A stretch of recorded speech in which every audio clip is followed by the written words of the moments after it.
BC బిడ్డల ఆత్మగౌరవం JSP, BC రాజ్యం కోసం పుట్టిన జేఎస్పీ.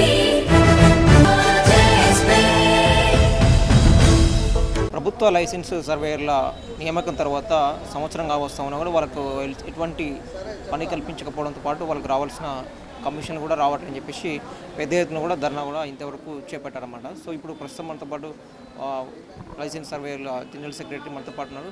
ఒకసారి వాళ్ళ సమస్యలు ఏది అడిగి తెలుసుకుందాం. అన్న, నేను Telangana government Telangana revenue licence surveyor association రాష్ట్ర ప్రధాన కార్యదర్శి, నా పేరు కొమ్మిశేఖర్ అన్న.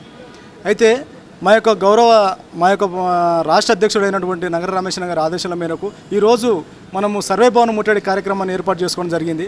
అయితే ఈ యొక్క కార్యక్రమంలో భాగంగా దాదాపు మేము వచ్చి అక్కడ గ్యాదర్ అయ్యి చేస్తున్న సందర్భంలో దాదాపు 1000 నుంచి 1500 మందిని పోలీసు వాళ్ళు ఎక్కడక్కడ కూడా వాళ్ళను అరెస్ట్ చేసి వివిధ స్టేషన్లకు అక్కడికి షిఫ్ట్ చేయడం జరుగుతుంది. అయితే మేము అడుగుతున్నటువంటిది ఏంటంటే న్యాయబద్ధమైనటువంటి కోరికగా మేము అడుగుతున్నాము. మాకు గౌరవేతనం ఇవ్వండి, మీరు తీసుకున్నటువంటి ప్రతిష్టాత్మకంగా తీసుకున్నటువంటి భూభారతి చట్టాన్ని ముందుకు తీసుకుపోయేటట్టు మేము కృషి చేస్తామని కూడా చెప్పడం జరిగింది. అయినప్పటికీ కూడా మాకు ఎట్టి పరిస్థితుల్లో కూడా మాకు జీతాలు ఇస్తలేరు, కానీ కమిషన్లు మాత్రమే తీసుకొని అంటున్నారు. ఈ 60 రూపాయల కమిషన్లతోటి జీవం గడిచేలేని సమస్య ఉంది. కాబట్టి ఒక్కడే చెప్తున్నాం, మేము కూడా ఇప్పటి వరకు దాదాపు ఏ ఒక్క పార్టీ యొక్క మేము సపోర్ట్ తీసుకోకుండా ఇప్పుడు ప్రజెంట్ ఈ రోజు వరకు కూడా మేమే మా యొక్క లైసెన్స్ సర్వేలు అందరం కలిసి మేమే స్వచ్ఛందంగా శాంతియుతంగా మేము ధర్నాలు చేసుకోవడం, మా యొక్క వినతులను మీకు అధికారులకు చెప్పడం జరుగుతుంది తప్ప మీరు మాత్రం మాకు చేసింది ఏమీ లేదు. ఇంకా పైగా మమ్మల్ని తీసుకుపోయి అరెస్ట్ చేస్తున్నారు.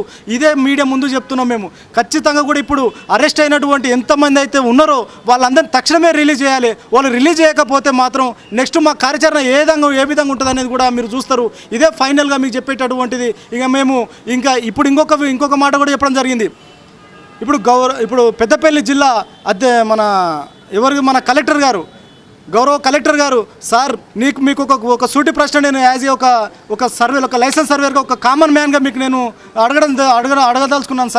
సార్ మీరు ఒక గొప్ప స్థాయిలో ఉన్నటువంటి ఒక జిల్లాకు హెడ్గా ఉన్నటువంటి మా మీద దాదాపు ఒక 20 మంది మీద మీరు లైసెన్స్ రద్దు చేసే హక్కు మీకు ఉండొచ్చు. అయినప్పటికీ కూడా ఆ రద్దు చేసినటువంటి వ్యక్తులు బల్చినోళ్ళ, లేకుంటే వివిధ బెంచ్ కళ్ళల్లో తిరిగేటోళ్ళ, ఏసీ రూమ్లలో వండేటోళ్ళ, ఒకసారి ఆలోచన చేయండి సార్. మేము అందరం కూడా గుడిసెలల్లో, తర్వాత మట్టి మిద్దెలలో నివసించేటటువంటి మా కుటుంబాల నుంచి 20 మంది కుటుంబాల పొట్టగొడితే మీకు ఏం సాధించారు సార్? మీకు ఉన్నటువంటి గౌరవ కమిషనర్ గారు, మీకు ఎవరైతే మన రెవెన్యూ లోకేష్ కుమార్ గారు మీకు ఇచ్చినటువంటి మన రెవెన్యూ కమిషనర్ లోకేష్ కుమార్ గారు ఇచ్చినటువంటి ఆదేశాల్లోనూ మీరు సక్రమంగా పాటిస్తున్నారు కదా. అదే పాటించినందుకు మీకు ఏమైనా ఇంకా పెద్ద పై స్థాయిలో ఉన్నటువంటి ప్రమోషన్ కల్పిస్తున్నారా? చెప్పండి సార్. నేను నమ్మేటటువంటి ఇప్పుడు గౌరవ ముఖ్యమంత్రి గారు ఏదైతే మన దేవుళ్ళను బాగా నమ్ముతారో అదేవిధంగా నేను నమ్మేటటువంటి శివయ్య పెద్దమ్మ తల్లి సాక్షి చెప్తున్నాను సార్. ఆ యొక్క 20 మంది కుటుంబాల ఉసురు మీకు తగులుతుంది 100%. ఎవరైతే మీరు ఇలాంటి లైసెన్స్ సర్వేలను మీరు నిర్దాక్షిణ్యంగా రద్దు చేస్తే, ఇప్పటికైనా మీరు వాళ్ళను రద్దు చేస్తున్నటువంటి వాళ్ళను తక్షణమే వాళ్ళకు క్యాన్సిల్ చేయలేదని చెప్పేసి అని మీరు ఒకటి చెప్పండి సార్. ఇది మీకు చెప్పేటటువంటి విధి. దాదాపు తెలంగాణ రాష్ట్రంలో ఉన్నటువంటి 33 జిల్లాల కలెక్టర్లకు మేము ఒక వినతి చేస్తున్నాం సార్. ఇప్పుడు ఈ యొక్క సర్వే వ్యవస్థలో లైసెన్సర్గా పనిచేస్తున్నటువంటి వ్యక్తులు ఎవరు కూడా బల్చినోళ్ళు కాదు సార్. అందరూ కూడా పేద కుటుంబాల నుంచి వచ్చినటువంటి వాళ్ళు. వాళ్ళ మీద మీరు పంతాలు చూపించుకోవాలనుకుంటే మీరు ఏం సాధించలేరు సార్. అదేవిధంగా మీరు సాధించాలనుకుంటే వివిధ సంస్థలల్లో అక్రమంగా సంపాదిస్తున్నటువంటి ఉద్యోగస్తులను సస్పెండ్గా చేయవలసింది. వాళ్ళు కంప్లీట్గా వాళ్ళ ఉద్యోగం రద్దు చేసి అప్పుడు మీరు నిరూపించుకోండి సార్ ఉత్తమమైనటువంటి ఎంప్లాయీస్ కానీ. అంతేగాని మీరు ఉన్నటువంటి ఆఫ్టర్ ఒక నెలకు 30,000 జీతం అడుగుతున్నందుకే మీరు వాళ్ళను లైసెన్స్ రద్దు చేస్తే మీరు ఏం సాధిస్తున్నట్టు సార్? ఇదేనా మీరు ఉన్నటువంటి సమాజానికి మీరు ఇచ్చేటటువంటి ఒక గొప్ప పదవిలో ఉన్నటువంటి మీరు ఇచ్చేటటువంటి సంకేతం అని నేను ప్రత్యేకంగా ఈ యొక్క 33 జిల్లా కలెక్టర్లకు నేను రిక్వెస్ట్ చేస్తున్నాను సార్. మా మీద కాదు సార్ మీరు చేయవలసింది. ఎవరైతే మీరు చేయాలనుకుంటున్నారో వివిధ సంస్థలలో పనిచేసినట్టు వాళ్ళ అక్రమదారుల మీద వాళ్ళే చేయండి, కానీ న్యాయబద్ధంగా పేదవాళ్ళం సార్. మేమందరం చాలా పేదవాళ్ళము. ఎందుకంటే తినడానికి రెక్కాడితే కానీ డొక్కాలని పరిస్థితి సార్ మాది. అలాంటి సమస్యలు ఉన్నటువంటి మీరు మాకు రద్దు చేసి ఇంకా మీరు మమ్మల్ని నిదర్శనంగా మమ్మల్ని ఇక ఏమంటారు ఇంకా భూలోకంలోకి తొక్కే పరిస్థితి తేకని నేను ప్రత్యేకంగా మిమ్మల్ని రిక్వెస్ట్ చేస్తున్నాను సార్. ఇంకోటి గౌరవ ముఖ్యమంత్రి గారు మీ వద్దకు మా యొక్క సమస్య వస్తుందో వస్తలేదో మాకు తెలియదు సార్. ఇప్పటికైనా గుర్తుంచుకోండి సార్. మేము ఈ యొక్క మీరు తీసుకొచ్చినటువంటి భూభారతి చట్టాన్ని మేము సక్రమంగా నెరవేరుస్తాం, సక్రమంగా తీర్చిదిద్దుతాం, పై స్థాయిలో తీసుకొస్తాం. అయినప్పటికీ కూడా మీరు ఇప్పుడైనా కానీ మా మీద కళ్ళు తెరిచి మేము అడుగుతున్నటువంటి 30,000 జీతభత్యం అడుగుతున్నాం సార్. ఈ యొక్క గౌరవేతనం ప్రకటించండి. ఇమ్మీడియట్లీ మా యొక్క పనులను మీరు మీ యొక్క ఏవైతే భూభారతి చట్టంలో తీసుకున్నటువంటి రీసర్వేను ఖచ్చితంగా మా యొక్క అవసరాలు మీరు వాడుకోండి, సక్రమంగా చేస్తామని కూడా మేము గౌరవ ముఖ్యమంత్రి గారికి రిక్వెస్ట్ చేస్తున్నాము. పొంగులేటి గారు మీరు గౌరవ మంత్రి గారు ఉన్నారు కాబట్టి మీరు కూడా ఒక మనసును మీది మంచి ఉందా, మీ మనసు బాగాలేనట్టుంది. బహుశా మా మీద కొంచెం పెద్ద మనసు వేసుకొని ఖచ్చితంగా మాకు ఏదైతే మీరు చేయాలనుకుంటున్నారో అలాంటి కార్యక్రమాలు కాకుండా ఏవైతే మీరు పెద్ద పెద్ద ఆర్డర్స్ ఇస్తున్నారో మా మీద మీరు పెత్తనం చేయకండి, అంటే పతనం చెల్లించుకోవాలని కాకుండా మీరు మా మీద మా యొక్క పనులను మా యొక్క శ్రమను మీరు ఖచ్చితంగా మీరు వాడుకోండి. కానీ మాకు గౌరవేతనం ప్రకటించండి సార్. ఖచ్చితంగా మీ యొక్క గవర్నమెంట్కు మంచి పేరు తీసుకొచ్చే విధంగా మేము కృషి చేస్తాం, ఖచ్చితంగా కష్టపడతాము. ఏ విధంగా మీద అయితే దాదాపు ఈ యొక్క ఎంత రెవెన్యూ మొత్తాన్ని రీసర్వే చేయాలనుకుంటున్నారు కదా, 100%కు 100% తెలంగాణలో రీసర్వే కంప్లీట్ అయిందని మేము ఖచ్చితంగా తీర్చిదిద్దుతామని ఈ యొక్క మీడియా మిత్రుల సాక్షిగా చెప్పడం జరుగుతుంది సార్. ఇంకొక విషయం సార్, ఈరోజు అరెస్ట్ అయినటువంటి మా రాష్ట్ర అధ్యక్షుడు మన నగర రమేష్ అన్న, అదేవిధంగా వివిధ జిల్లాల్లో ఉన్నటువంటి ప్రెసిడెంట్లు, తర్వాత లైసెన్స్ సర్వేయర్లు, రాష్ట్ర కమిటీ సభ్యులు, వీళ్ళందరినీ కూడా తక్షణమే ఏ అయితే స్టేషన్లలో పెట్టిరో వాళ్ళని ఇమ్మీడియట్లీ మీరు రిలీజ్ చేయాలి అని చెప్పేసి మేము కోరడం జరుగుతుంది సార్. ఇదే మీ మీడియా మిత్రుల సాక్షి చెప్తున్నాము. మీరు మాకు మంచి చేయండి, మేము మీకు మంచి చేస్తాము. ఒకవేళ మీరే మాకు చెడు చేయాలని ఆలోచిస్తే మేము ఎంతకైనా తెగించడానికి సిద్ధం సార్. ఈ విధంగా మీరు ఢిల్లీలో ఏ విధంగా అయితే మీరు కాక్రోచ్ జనతా పార్టీ నుంచి ఏ విధంగా అయితే మీరు మూవ్మెంట్ తీసుకొచ్చేసి అక్కడ జరుగుతున్నటువంటి స్టూడెంట్లకు అన్యాయం జరిగిందో, ఆ అన్యాయం జరుగుతున్నటువంటి సమస్యలను మీరు ముందుగుండి చేసిరో, అదేవిధంగా మేము ఇప్పటి వరకు తీసుకోలేదు కానీ ఇప్పుడు తీసుకుంటాము. ప్రతి ఒక్క రాజకీయ నాయకుల ఆలోచన విధానాన్ని తీసుకుంటాము, ప్రతి ఒక్క రాజకీయ నాయకులను ఇన్వాల్వ్ చేసుకుంటాము, ప్రతి ఒక్క కుల సంఘాలను వీళ్ళని ఇన్వాల్వ్ చేసుకుంటాము. ప్రతి ఒక్కరిని కూడా మాకు సపోర్ట్ అడగడం జరుగుతుంది, నిరుద్యోగులను అడగడం జరుగుతుంది. మేము మోసపోయినటువంటి నిరుద్యోగులం సార్ మేము. ఎందుకంటే జనరల్గా ఉద్యోగం రాక నిరుద్యోగులు ఉంటే మాకు ఉద్యోగం కల్పిస్తామని చెప్పేసి ఒక నోటిఫికేషన్ ఇచ్చి మనం పిలిపించి తర్వాత ఉద్యోగం కల్పించినట్టు చేసే మమ్మల్ని నిరుద్యోగులు చేసారు. కాబట్టి మాది చాలా చట్టబద్ధమైన న్యాయబద్ధమైనటువంటి కోరికనే కాబట్టి సార్ మేము ఆ రకంగా మీరు మోసం చేసినటువంటి నిరుద్యోగులుగా మిగలకుండా ఉండాలంటే మీరు ఖచ్చితంగా మాకు జీతభత్యాలు ఇవ్వండి, ఖచ్చితంగా మాకు మా సేవలు మీరు వాడుకోండి అని చెప్పేసి కూడా ఈ యొక్క మీడియా మిత్రుల సాక్ష్యం మేము చెప్పడం జరుగుతుంది సార్. ఈరోజు రాష్ట్ర వ్యాప్తంగా ఉన్న లైసెన్స్ సర్వేయర్లు రాష్ట్రంలో ఉన్న సర్వే భవన్ని ముట్టడించడానికి శాంతియుతంగా ఇక్కడికి వచ్చిన సర్వేయర్లని, రాష్ట్ర యూనియన్ అధ్యక్షుల్ని, వివిధ జిల్లాలో ఉన్నటువంటి డిస్టిక్ ప్రెసిడెంట్లను తరలించారు.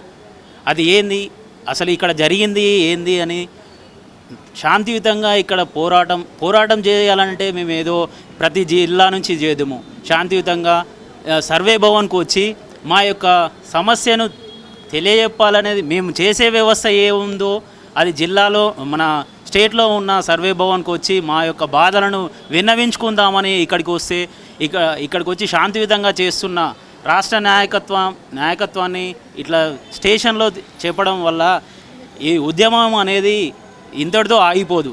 దీన్ని మంచి శాంతియుతంగా చేస్తున్న ఉద్యమాన్ని అడ్డుకోవడం ఇది ప్రభుత్వాన్ని ఖచ్చితంగా ఖండిస్తున్నాము. ఇక్కడితో ఆగిపోదు. మాకు తీసుకున్నది అంటే యాక్చువల్గా ఇక్కడ జీతభత్యాలు ఇస్తామని సర్వేర్లకు చెప్పడము, మళ్ళీ ఇవ్వకపోవడం చాలా మైనస్ అవుతుంది. మీకు రిక్రూట్మెంట్ చేసుకునేటప్పుడు ఏమేమి హామీ ఇచ్చింది, అంటే కమిషన్ ఇస్తానదా లేకపోతే శాలరీస్ బేస్డ్ ఇస్తానదా, ఏమేమి చెప్పింది అప్పుడు మీకు? ప్రభుత్వం మమ్మల్ని తీసుకునేటప్పుడు అసలు వాళ్ళు చెప్పింది ఒకటి, రీసర్వే అనేది ఇప్పుడు మాకు కొత్తగా తీసుకొచ్చారు. రీసర్వే అనేది మాకు చెప్తే ఫస్టే మేము వేరే విధంగా ఆలోచించే వాళ్ళము. రీసర్వే విధి విధానాలు అనేది ఏది చెప్పకుండా వాళ్ళకు ఇష్టం వచ్చినట్టు 60 రూపాయలు అంటున్నారు. 1 ఎకరం ద్వారా 60 రూపాయలు సంపాదిస్తే ఒక మండలానికి 15 మంది రిక్రూట్ చేశారు. 15 మందిని అందులో డివైడ్ చేసుకోమంటే వాళ్ళ పోషణ అంటే జీవనోపాధికి అసలు యూజ్ కాదు. అందువల్లనే మేము ఈ పోరాటం చేస్తున్నాం. లేకుంటే వాళ్ళు అనౌన్స్ చేసినప్పుడు సర్టిఫికేట్ ఇచ్చిన దాని వెనుకగా ఉన్న రూల్స్ని పాటిస్తే ఇదంతా గోలే కాకపోదు. సర్టిఫికేట్లో ఉన్నది ఏంది, మాకు ఎకరానికి 1000 రూపాయలు ఇస్తామన్నారు. ఇప్పుడు వీళ్ళు రీసర్వేతోటి వాడుకొని వదిలేసే విధంగా ఉందనే ఉండడంతోనే మేము ఈ పోరాటానికి సిద్ధమైనాము. ఏం లేదు, ఇప్పుడు వాళ్ళు ఎకరానికి 1000 రూపాయలు అనేది కంటిన్యూ చేస్తే ఇక్కడ సమస్యే ఉండదు. వాళ్ళు తీసుకొచ్చిన ధరని భూభారతి అనేది మా యొక్క విధులను 6500 మంది సర్వేలను యూజ్ చేసుకుంటే గవర్నమెంట్కి పెద్ద పతాక స్థాయికి తీసుకుపోవడానికి యూజ్ అవుతాం అనేది వాళ్ళకి తెలుసు. కానీ దాన్ని వినియోగించుకోవడం లోపం వాళ్ళది పెద్ద సమస్య ఉన్నది. మా ప్రత్యేక డిమాండ్ ఏంటంటే కనీస వేతనము అనేది గౌరవ వేతనము ఒక 30,000 శాలరీ ఇచ్చారనుకో ప్రతి ఒక్క 6500 సర్వేయర్లు రీసర్వేకు పాల్గొంటారని ఈ విధంగా చెప్తున్నాను. ఈ లైసెన్స్ సర్వేయర్ నోటిఫికేషన్ ఒక గవర్నమెంట్ జాబ్ నోటిఫికేషన్ లాగిచ్చారు. గవర్నమెంట్ జాబ్ నోటిఫికేషన్ లాగిచ్చి 3 నెలలు ట్రైనింగ్ ఇచ్చి 60% మార్కులతో పాస్ అయిన వాళ్ళకే లైసెన్సులు ఇచ్చారు. 60% అంటే ఒక ఐఏఎస్ ఐపీఎస్ క్యాండిడేట్లకు కనుక 60% వస్తే ఇలా విధంగా పాస్ చేస్తారో మమ్మల్ని 60% వస్తేనే పాస్ చేసారు. అదేవిధంగా తీసుకురు. ఇప్పుడు 60 రూపాయల కమిషన్ తోటి ఎకరానికి 60 రూపాయల కమిషన్ తోటి ఇలా సర్వే చేయమంటారు. 60 రూపాయలకు ఇవాళ ఊళ్ళో కూరగాయలు వచ్చే పరిస్థితి కూడా లేదు. ఇవాళ ఒక్కొక్కరికి పెళ్ళిళ్ళు అయి పిల్లలు ఉన్నారు. జీవన పోషణాధారం వాళ్ళ అమ్మ నాన్న హాస్పిటల్ ఖర్చులు కానీ ఇవాళ ఒక 10 ఎకరాలు చేసుకున్న 600 వస్తే ఇంట్లో ఖర్చులు కూడా వెళ్ళే పరిస్థితి లేదు. మాకు కనీస వేతనం ఒక 30,000 కనీస వేతనం ఇచ్చి ఉద్యోగ భద్రత ఇచ్చి లైసెన్స్ సర్వేలందరినీ ఈ విధుల్లోకి ఒక ఎంఆర్ఓ ఆఫీస్లో విధుల్లోకి తీసుకొని లైసెన్స్ సర్వేకు సపరేట్గా ఒక చైరు, ఒక మండల ఆఫీస్లో ఒక మర్యాద ఒక చైరు, ఒక ఈ సర్వేయర్కి ఈ రూమ్ ఉందని ఒకటి అప్పచెప్పి మండలంలో ఉన్న ఎంప్లాయీస్ ఏ విధంగా ఉంటారో మాకు సర్వేయర్ కూడా అదే విధంగా అన్ని విధాల హక్కులల్లా కల్పించాలి. అలాగే ఉద్యోగ భద్రత కల్పించాలి ప్రతిదీ. ఎందుకంటే సర్వేయర్ వ్యవస్థలో ఫీల్డ్ మీదకి పోతాం, ఓ పాంగ్ అరుస్తుంది, ఓ తేలు గరుస్తుంది. మొన్న కామారెడ్డిలో అదేవిధంగా ఒక సర్వేయర్ కట్టిన పాంగ్ అరిసింది. ఎందుకంటే పాంగ్ అరిసి చచ్చిపోవచ్చు రేపు. ఆ ఇన్సూరెన్స్ కనుక ఏదైనా చేపిస్తే గవర్నమెంట్ నుంచి ఆ కుటుంబానికి ఆసరగా ఉంటుంది. అలాగే ఇప్పుడు ఈ కాంగ్రెస్ గవర్నమెంట్ ఏం చేస్తుందంటే వాళ్ళు కమిషన్లు తీసుకొని ఏ విధంగా రాష్ట్రాన్ని నడుపుతారో ఇలా మమ్మల్ని కమిషన్లు తీసుకొని సర్వేయర్ వ్యవస్థ నడిపేయమంటారు. ఇది మంచి పద్ధతి కాదు.